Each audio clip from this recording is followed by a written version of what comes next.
അങ്ങനെ നമ്മൾ മേഘമലയിലെ കാഴ്ചകളൊക്കെ കണ്ട് നമ്മളങ്ങനെ തിരികെ പോരുകയാണ് കേട്ടോ. റോസ്മോൾ ഇപ്പോഴും മരത്തിൽ നിന്നും പിടിവിട്ടിട്ടില്ല, വേറൊന്നും കൊണ്ടല്ല. അങ്ങനെ ഞങ്ങൾ താഴേക്ക് പോകുവാനുള്ള കാറിൻ്റെ അടുത്തേക്ക് എല്ലാവരും വന്നു.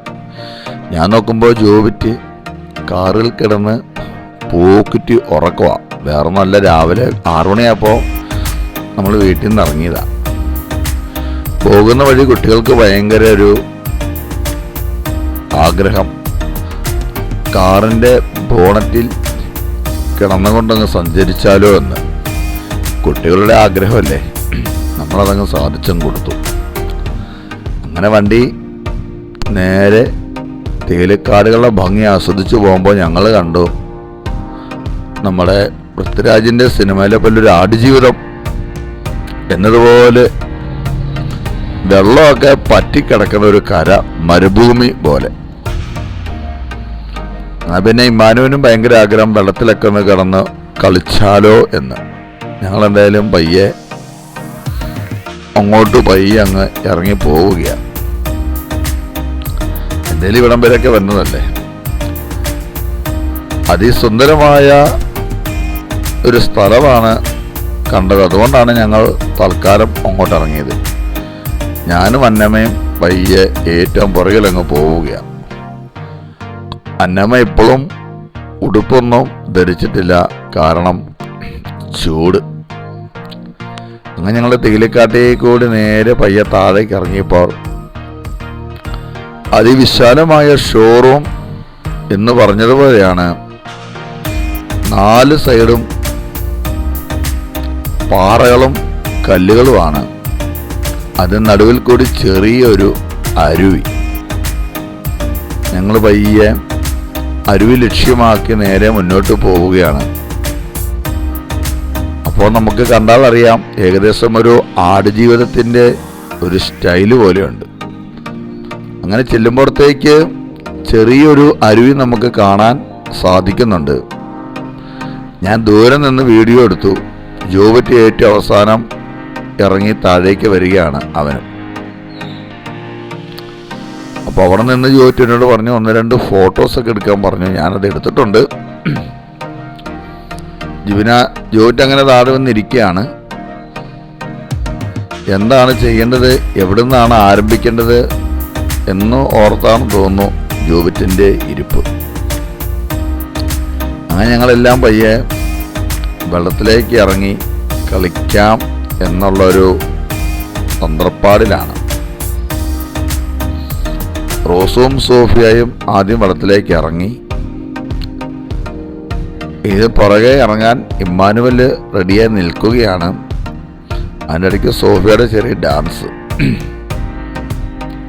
ഇമ്മാനു കുളിക്കാനുള്ള തന്ത്രപ്പാടിൽ നിക്കറും ഉടുപ്പും മാറ്റി തോർത്തൊക്കെ ഉടുത്തിരിക്കുകയാണ്. അങ്ങനെ ഇരിക്കുമ്പോൾ ഞാൻ ഒരു ഞണ്ടിനെ കണ്ടു, പാറയ്ക്കിടയിൽ മുഴുത്ത ഞണ്ട്. എനിക്ക് വെള്ളത്തിലിറങ്ങാൻ സാധിക്കില്ല, എൻ്റെ കയ്യിൽ അന്നക്കുട്ടി ഇരിക്കുകയാണ്. അങ്ങനെ വെള്ളത്തിൻ്റെ മൂട്ടിലോട്ട് എല്ലാവരും വന്ന് ചേർന്നിട്ടുണ്ട്. അങ്ങനെ ഇമ്മാനു ഒടുക്കാക്കൊണ്ടിയായിട്ട് അങ്ങനെ നിൽക്കുകയാണ്.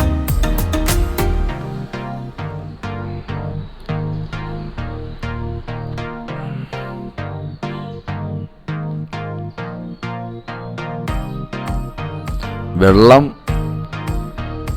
അതിമനോഹരമാണ്. ജോബറ്റാണ് ഇമ്മാനുവലിനെ വെള്ളത്തിലോട്ട് താഴോട്ട് പോകാതെ തള്ളിപ്പിടിച്ചിരിക്കുകയാണ്. ഇമ്മാനു ജീവനാച്ചൻ എന്തിൻ്റെതൊക്കെ പുറകെ നടക്കുന്നുണ്ട്. അപ്പോൾ നമ്മുടെ സോഫിയ ഒരു മീനെ കൈകൊണ്ട് കോരിയെടുത്തു. കാരണം നിറയെ മീനുകളുണ്ട്. അതുകൊണ്ടാണ് വെറുതെ ഒന്ന് കൈ മുക്കിയപ്പോൾ തന്നെ മീൻ കൈകളിലേക്ക് കയറി വന്നത്.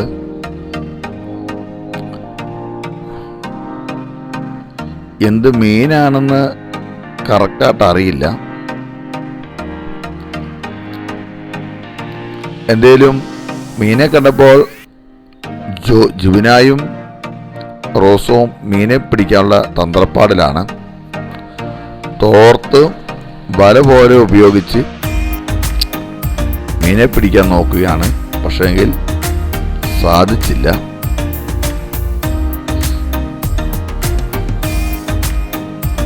അപ്പോൾ ഞാൻ ചെറിയൊരു ബുദ്ധി എനിക്ക് തോന്നി. അപ്പം അതുപോലെ ഒന്ന് അവരോട് മീൻ പിടിക്കാൻ ഞാൻ പറഞ്ഞു കൊടുക്കുകയാണ്. തോർത്ത് വെള്ളത്തിൻ്റെ അടിയിലേക്ക് നടുവശം താഴ്ത്തി പിടിക്കാൻ ഞാൻ പറഞ്ഞു. അപ്പം ഞാനും ചെറുതായിട്ടൊന്ന് ഹെൽപ്പ് ചെയ്ത് കൊടുത്തു. അപ്പോൾ ഇതാ തോർത്തിൽ ആവശ്യത്തിലേറെ മീനുകൾ വന്ന് കയറി.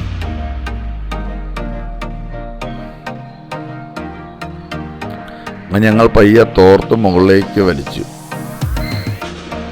ശ്വാസം കിട്ടാതെ മീനുകളൊക്കെ പിടയുന്നുണ്ട്.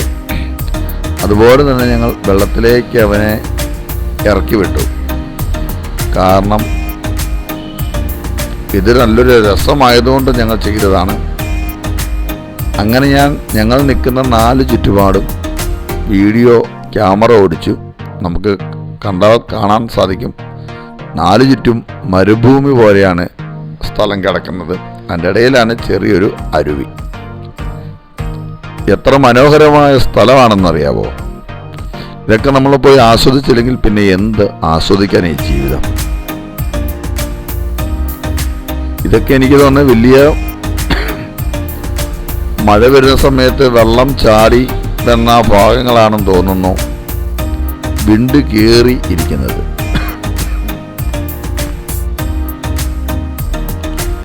അങ്ങനെ ഞങ്ങൾ ഇവിടുന്ന് വെള്ളത്തിലെ പരിപാടി കഴിഞ്ഞ് മുകളിലോട്ട് കയറാൻ പോവുകയാണ്.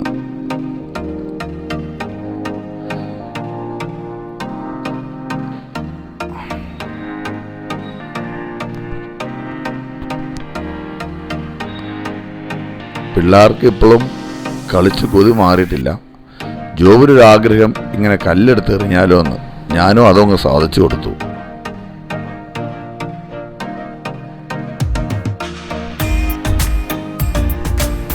ഞങ്ങൾ ഇവിടെ നിന്ന് വീണ്ടും യാത്ര തിരിച്ചു കേട്ടോ. ഇനി നാട്ടിലോട്ട് പോവാം. നമ്മുടെ വീഡിയോ അവസാനിക്കാൻ പോവുക. ഞങ്ങളിങ്ങനെ വണ്ടിയിൽ ഇങ്ങനെ വരുന്ന വഴിക്കാണ് അവിടെ ബോർഡൊക്കെ എഴുതി വെച്ചിട്ടുണ്ട്.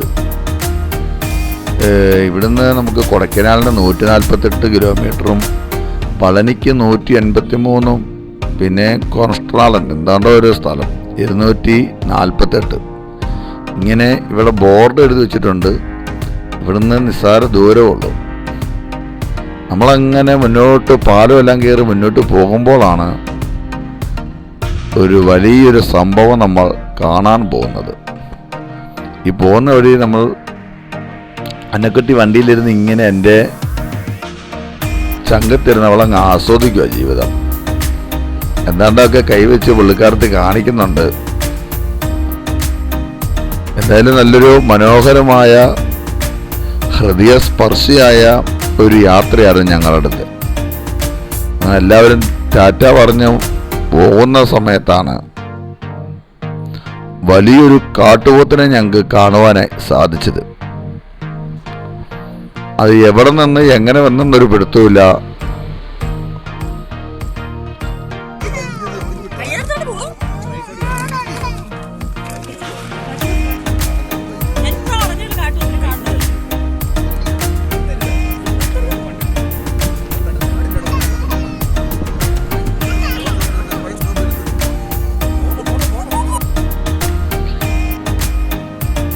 ഏകദേശം നമ്മുടെ ഈ കാട്ടുപോത്ത് എങ്ങനെയും ഒരു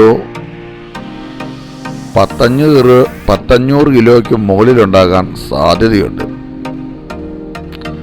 അങ്ങനെ നേരിട്ട് ഒരു കാട്ടുപോത്തിനെയും കണ്ട് ഞങ്ങൾ ഇത് അടിവാരത്തെത്തി ഓരോ കരിമ്പിൻ ജ്യൂസ് കുടിക്കാൻ പോവുകയാണ്. നമ്മുടെ കേരളത്തിൽ ഒരു കരിമ്പിൻ ജ്യൂസിൻ്റെ വില 40 രൂപ ആണെങ്കിൽ തമിഴ്നാട്ടിൽ 20 രൂപയേ ഉള്ളൂ. അതുകൊണ്ട് വയർ നിറച്ച് ഞങ്ങളിതാ കരിമ്പിൻ ജ്യൂസ് കുടിച്ച് നമ്മുടെ ഈ മേഘമല യാത്ര ഇവിടെ അവസാനിക്കുന്നു. ഇനി അടുത്ത വെറൈറ്റി വീഡിയോകളുമായി ഞങ്ങൾ നിങ്ങളുടെ മുമ്പിൽ കടന്നു വരുന്നതാണ്. ഞങ്ങളുടെ വീഡിയോ കണ്ട എല്ലാവർക്കും ഒരുപാട് നന്ദി. Bye bye.